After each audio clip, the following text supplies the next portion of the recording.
Bem-vindos ao programa Destaque, um programa gravado pela FGF TV e veiculado pelo Canal Universitário de Fortaleza, o canal 14 da Multiplay. O programa Destaque recebe Bruno. Tudo bem, Bruno? Tudo bem. O Bruno ele é game designer, ativista gamer, com graduação em mecatrônica pelo IFCE, professor de design de games, cultura gamer e jogos de tabuleiro em diversas instituições de ensino. Está no curso de especialização em animação e jogos eletrônicos e agora faz parte do colegiado do Conselho Nacional de Política Cultural, CNPC, na cadeira de Arte e Cultura Digital, além do Fórum de Cultura Digital, Grupo Ideias em Jogo e Jogo Fortal, e é um dos diretores do site Aperta Start. Tudo bem, Bruno? Tudo bem. A gente está aqui reunido para falar um pouquinho sobre o trabalho de um game designer e sobre jogos. E para a gente começar, eu queria que você falasse sobre o perfil de um game designer e como é o trabalho de um game designer. Certo. Então, Shelly, o perfil de um game designer ele tem que ser bastante criativo, em regra, né? Porque o designer, de certa forma, ele pressupõe a designação. Então, você tem que ter uma ideia ampla das coisas. Você tem que ser um generalista do processo. Quando você está falando em relativo a jogos eletrônicos, o game designer ele tem que ser o generalista então, nesse processo de programação, de efeitos visuais, até som. Então, de certa forma, é uma mescla. Aqui no Brasil, ele já é resumido como um gerente de projeto. Então, você entende melhor dessa forma. Que é um gerente que vai organizar as suas ideias e colocar no papel para que seja funcional e que, no caso, o projeto ou o jogo saia da forma como foi imaginado pela pessoa ou pela equipe. E como é que está o mercado hoje, tanto no Brasil como no mundo, para desenvolvedores de jogos? Certo? No mundo, a gente até não precisa falar muito, você até percebe-se que essas mídias de entretenimento ela tem um retorno muito positivo. Aqui no Brasil é que a gente está ainda num certo passo lento, mas que gradativamente está chegando ao patamar mundial. A gente tem uma defasagem de alguns anos em relação ao mundo externo, mas assim, por exemplo, localmente falando, hoje você tem cursos de jogos e cursos de especialização. Há uns 5, até mesmo menos que isso, 5 anos atrás ou menos que isso, você não nem ouvia se falar a respeito. Você tinha a pretensão, mas a execução de cursos nesse segmento não. Tanto é que eu fui uma dessas bases de formação. Depois da minha formação no IFCE, eu tentei montar o primeiro curso, um dos primeiros, né? Eu não tenho certeza se fui, no caso, a pessoa que começou esse processo aqui em Fortaleza, mas tenho certeza que já, de certa forma, eu comecei um bom processo aqui e a partir daí foram aparecendo mais cursos de formação no estado. Então, hoje em dia, aqui, você tem uns cursos de formação, de certa forma, de renome. E tem profissionais e pessoas que já vão trabalhar em segmentos da área de jogos eletrônicos, tanto no Brasil como no exterior. Mas é um mercado aqui internamente que ainda está começando. Então, a gente está ainda se expondo, aparecendo com os projetos e produtos que são ofertados. E como é o investimento na área aqui no Brasil? Pronto, no Brasil agora a gente tem uma participação um pouco mais ativa, tanto do governo como de empresas, né? Antigamente você pensa, quando você é uma empresa, então se pensava em ter um jogo eletrônico, a primeira ideia que se passava na cabeça era que um profissional como esse aqui no país não se tinha que trazer de fora.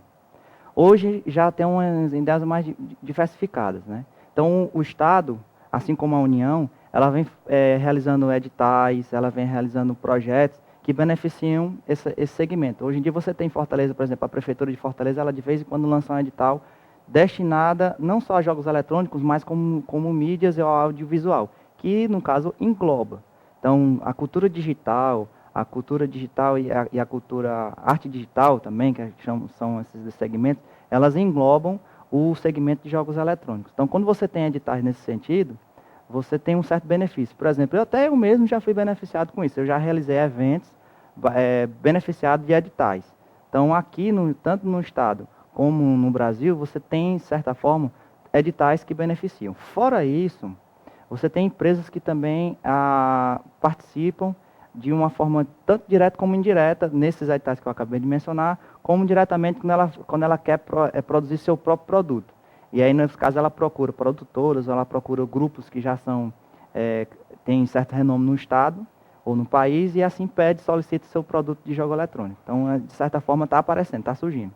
Mas essa necessidade surgiu porque os jogos, grande parte, eles vinham do exterior, né? Então, essa mudança surgiu pelo um pedido do público brasileiro, ou foi uma visão que essas empresas tiveram dessa necessidade de focar esse público no nosso país? Eu nem diria que seria assim, o questionamento. O jogo em si, ele já é uma forma de você conquistar a atenção do público. Então, o que as empresas percebem, então até mesmo que assim, meio de entretenimento de mídia percebe, é que o jogo ele tem uma forma mais fácil de chegar ao seu final, no caso, passar um conceito, uma ideia. Então, diferentemente de um filme, ou de uma música, ou até de alguma coisa que você pode assistir uma vez, pode perceber uma vez, o jogo nele tem uma atividade mais massiva. E você, aos poucos, vai assimilando aquele conhecimento, mesmo que ele seja subliminar, mas ele é inserido no seu conceito. Então, quando você está jogando, intuitivamente você está assimilando conhecimento de alguma forma, seja ela cognitiva, seja ela apenas perceptiva, sonora, enfim, você recebe esse conceito. Tanto é que você pode ter jogos que a gente chama de jogos casuais, ou adver games, que são jogos destinados com foco de empresarial, onde você vê a marca da empresa, onde você vê o som, então a logo, alguma coisa que a empresa queira passar. Então isso aí não é porque o público exigiu. Assim como as novas tecnologias elas surgem por iniciativas inovadoras, os jogos também têm esse caráter. Então se ninguém pede, eu queria que existisse na minha vida um celular, ninguém pede isso. Da mesma forma que eu queria um jogo que fizesse isso. Não é assim. Então, de certa forma, é o contrário. A nossa parte, que trabalha com essa pesquisa, com desenvolvimento, que tem que fazer com que isso surja. Então, acho que é o contrário, o viés. Não existe a empresa pedindo, é a gente que vai lá e apresenta esse leque de opções. A partir daí, a empresa, ou então o governo, pode entrar com a verba de iniciativa. Mas não é por aí. E o que o jogo precisa ter para ser atrativo, para vender?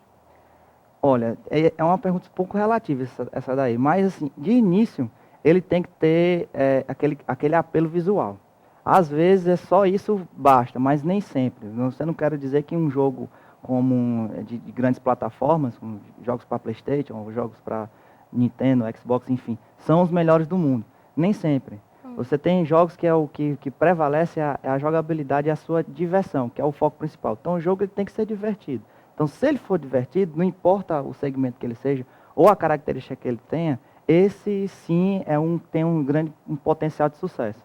Então, nem sempre é porque você tem uma trilha sonora que é uma orquestra sinfônica, você tem um efeito visual que é 3D, que ele tem a garantia de sucesso. Que tem que ter, para ter garantia de sucesso, é a sua diversão. O jogo ele tem essa funcionalidade, então, se ele não tivesse foco, ele perde a sua função principal, que é divertir. E atualmente, os jogos que você desenvolve, quais plataformas suportam?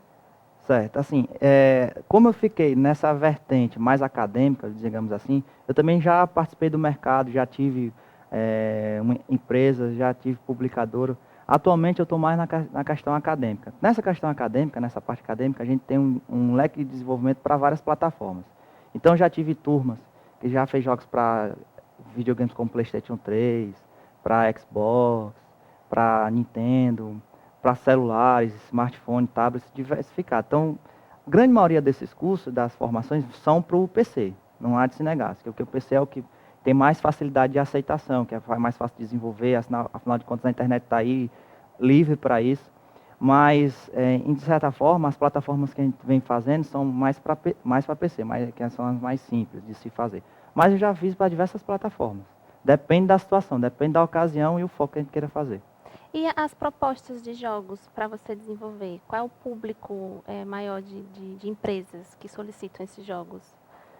Bom, nesse caso, assim, as que participam mais, por enquanto, são os de Adver Games, são mais para PC, que são jogos para você botar em site, ou hot sites, ou então, você já deve ter visto exemplos em Facebook, ou coisas do gênero. Então, são mais nessa característica. Acontece de vez em quando, você, agora, inclusive, com esse advento dos gadgets, do smartphone, tablet, esse tipo de acessório, tem uma certa facilidade para você desenvolver jogos para esse segmento. E a aceitação também é grande, ou seja, você vê notícias por aí, até essa semana passada, eu vi que o número da população é bem inferior ao número de celulares ou smartphones que existe aqui, pelo menos no Brasil. Então, de certa forma, você está fazendo um jogo eletrônico como esse, você está atingindo muito mais do que pessoas, você está atingindo o dobro ou o triplo de pessoas que existem no país. Então, é mais assim, atrativo fazer jogos para esse segmento. No entanto, a demanda que está vindo no momento é mais de advergames, são jogos para empresas, jogos casuais. Então, a demanda maior é essa. Aqui, isso estou falando regionalmente, no Brasil, certo? Mas no mundo Não, não no mundo acompanha, a né? resposta não é tanto como essa. Você tem diversas formas de se fazer jogos eletrônicos. Então, mas o que mais prevalece aqui é essa. No mundo já não posso dizer que é desse jeito. Você tem empresas que já têm investimento, você tem países que investem fortemente. O que falta, por exemplo, aqui são isenções ou coisas do gênero que se torne mais atrativo. Os custos existem, mas o que falta, de certa forma, é uma atratividade para que essas pessoas que dão a formação, até mesmo pessoas que têm entusiasmo, elas tenham um incentivo para se formalizar um grupo, para entrar no mercado de trabalho formalizado, formar uma empresa. E, de certa forma, você tem encargos, tem incentivos fiscais que a gente tem que ter uma certa regalia. Então, isso ainda não está tão atrativo assim. A gente está ainda vivenciando a época assim, da antiga, onde um aparato eletrônico ele é inserido um percentual altíssimo de encargos e impostos. Então, de certa forma, isso é Um empecilho, é, né? isso traz um empecilho para a formação. Não acadêmica, mas para a formação de empresas. Tá? Então, o que você vê? Você vê trabalhos sendo executados para empresas de fora, mas sendo aqui, que é o chamado outsourcing, né? E dentre os países que a gente vê na TV também, na internet, esses eventos de gamers, dentre nesse público, qual o país que mais investe na programação Bom, de jogos? entre os rankings, vem Estados Unidos, aí depois vem Japão, né? A Europa como um todo, que é Reino Unido como um todo. E, assim, a gente tem, o nosso país, o Brasil, ele tem um percentual muito ínfimo. Ele chega a ser em torno de 2 até um pouco mais por cento. E tem empresas espalhadas pelo Brasil. Você tem até associações que regem essas empresas. Mas, assim, efetivamente falando, a representatividade em termos de desenvolvimento de jogos para o mundo, a gente tem um percentual muito pequeno, mas que tem, de certa forma, uma atividade atraente. Certo? É um mercado, certo? Aqui está se tornando um mercado emergente nesse segmento também. Então, esses profissionais, quando eles se aparecem para o mercado, eles assim, automaticamente são absorvidos. Você não vê ele como é fácil ver em outros países. Então, eles são absorvidos fácil. Então, isso acontece muito. Por isso, você não vai ver até o momento isso aqui. Mas já está sendo muito fortemente discutida essa questão de se nós temos capacidade não de disputar, mas de participar de um mercado tão emergente como esse, falando mundialmente, de certa forma, jogos de AAA para plataformas como PlayStation, como eu acabei de falar, né? Ainda tem essa prerrogativa. E como é feita a pesquisa para o desenvolvimento de um jogo?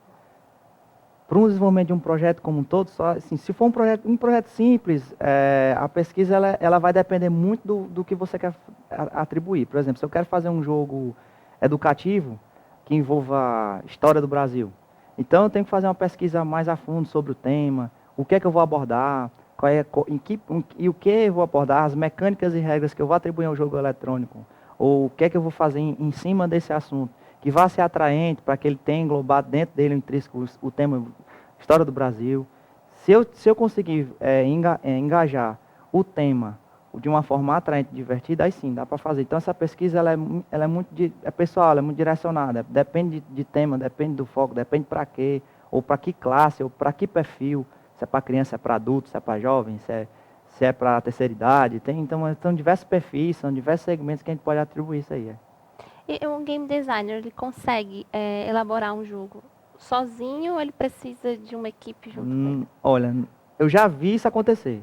Já tenho até projetos que isso acontece. Agora, eu já acho assim, humanamente possível. É como se fosse um exército de um homem só. E isso eu só vejo em filme, né? O Homem de Ferro é capaz de fazer um negócio desse, enfim. Mas o que eu aconselho é que, e até percebo, é que quando você trabalha em grupo, torna-se muito mais fácil de se trabalhar.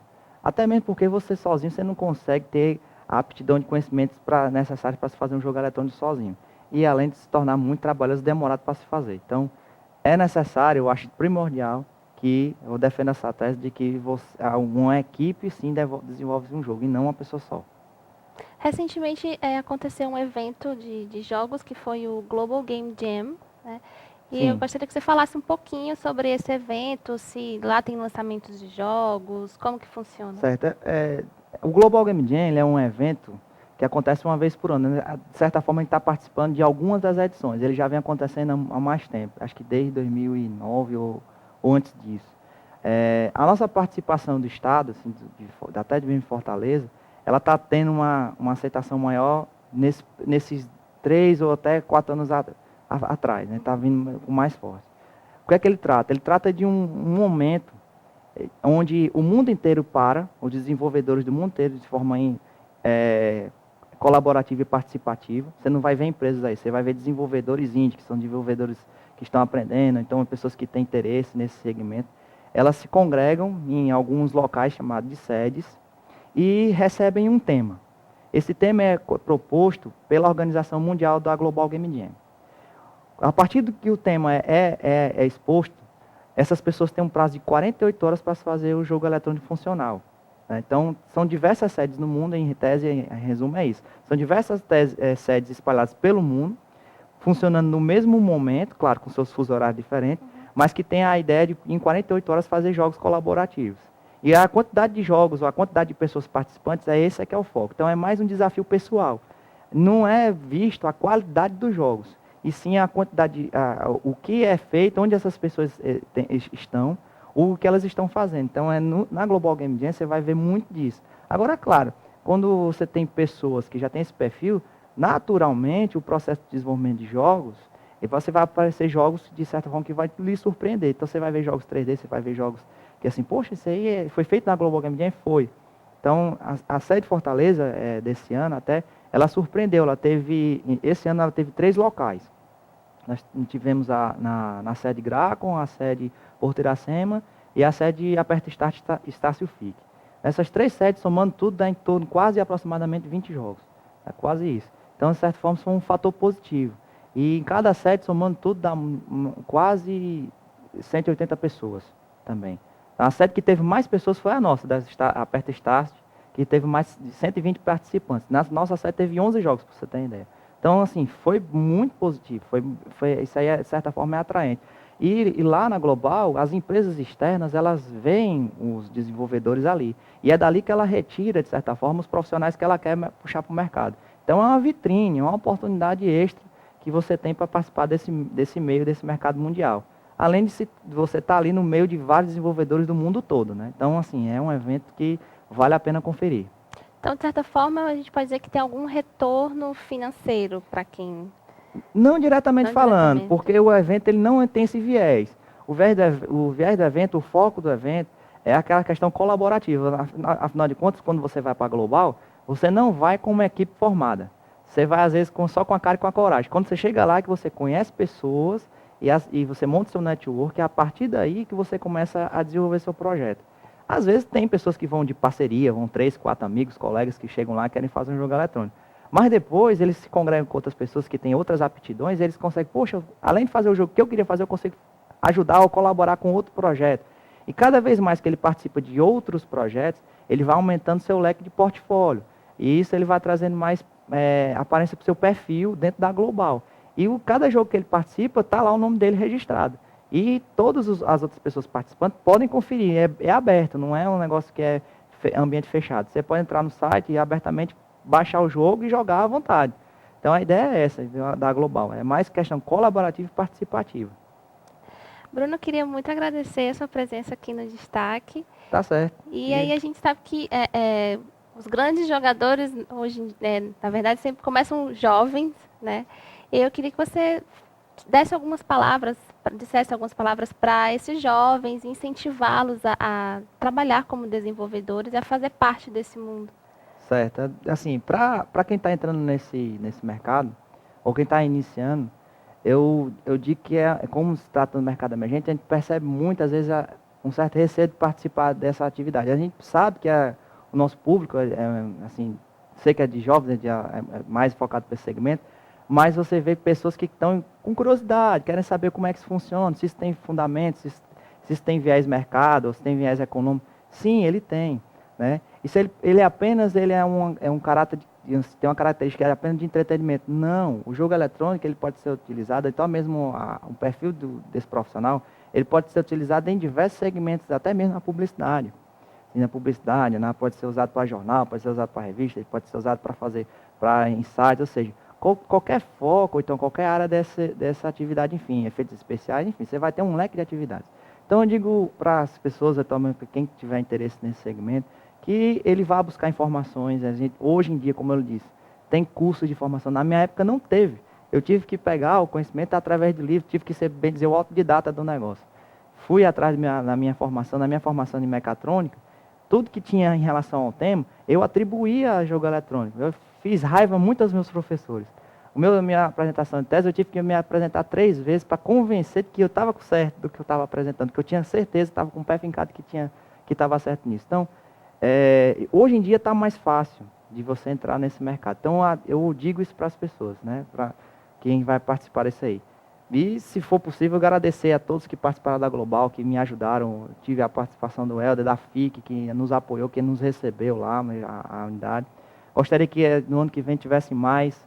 Os outros participantes que eu não tiver falado aqui, eu peço desculpa, mas acho que eles vão entender, que é muito nome aqui que tem para falar. E que venham para a Global, vejam a Global Game Jam, acessem lá, acho que é globalgamejam.org, você vai ver lá os produtos, os serviços que foram ofertados. E no nosso site Aperta Start, que participou disso aí também. Então, muito obrigada pela sua presença. Nada. E aqui termina mais um programa de destaque. Continue com a nossa programação no canal 14 da Multiplay.